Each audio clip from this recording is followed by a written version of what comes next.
series of interactions that we are having with our stakeholders, partner organizations. It's my pleasure to have Mr. Venkatesan and Dr. Gonali Bandari from NCAER.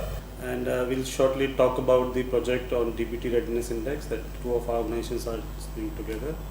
Maybe first we could just start with how this entire project came into being and how did we think about this project.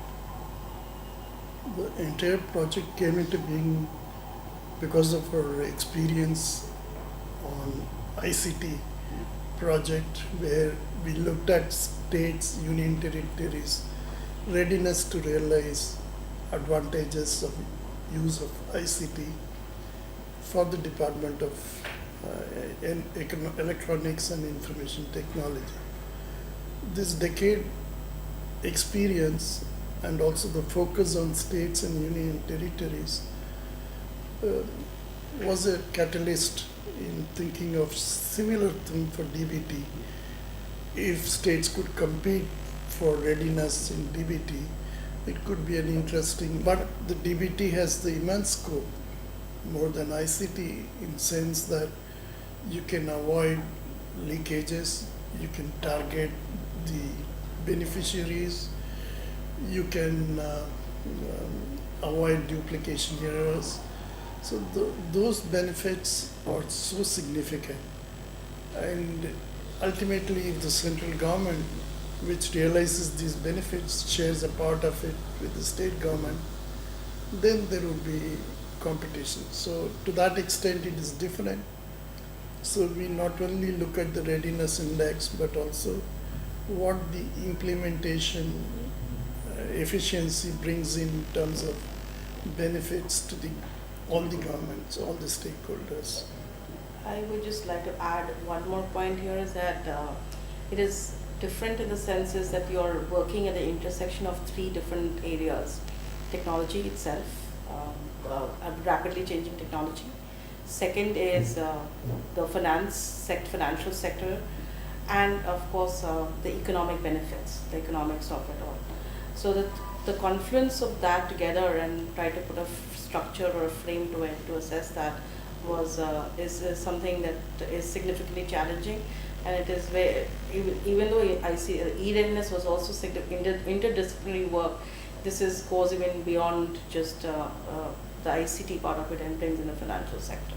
So I think that's a value addition that we are bringing here. You can play a synergic role in the sense the two organizations have unique strengths which can combine together to give benefits which could exceed the sum of the individual contributions. So we look at MicroSave as a synergical input. I think MicroSave's what MicroSave brought is not only is a significant expertise on financial inclusion, but I think the second thing is that as we integrated, because one of the things we differed is that it's not just overall readiness. Again, one significant difference between e-readiness and DBT readiness, but also how we needed to look at scheme-wise, because the scheme-wise needs are so different. So the on-ground experiences of MicroSave and brought that experience or those real-life examples to NCAER, and that discussion made the questionnaire that much richer and stronger for our assessment. And definitely that was very significant. I think in terms of on a more philosophical basis, the long-term impact, I think it will significantly change the way we think about delivering our benefits, as Sir said. And if if we are able to actually induce people, saying it will become significant upgrading of a thing, and not just of the current schemes, but we can even deliver our other benefits better to very vulnerable populations. So it's a multiplier impact that we can have, not just a one-time thing, but a multiplier impact that we can have in the long run. Our study is able to contribute in making implementation better across states, all states and unities. I would say that the productive, why do we provide subsidies or help to poor? We wish to make them productive. Yeah. So the productivity of the nation, state improves in the long run. Projecting the state's progress over itself against time. Okay. whereas the annual would be the relative progress of a Yes, particular okay. state with respect to other states. So these two would convey different messages. We'll also use technology to disseminate our information using dashboards.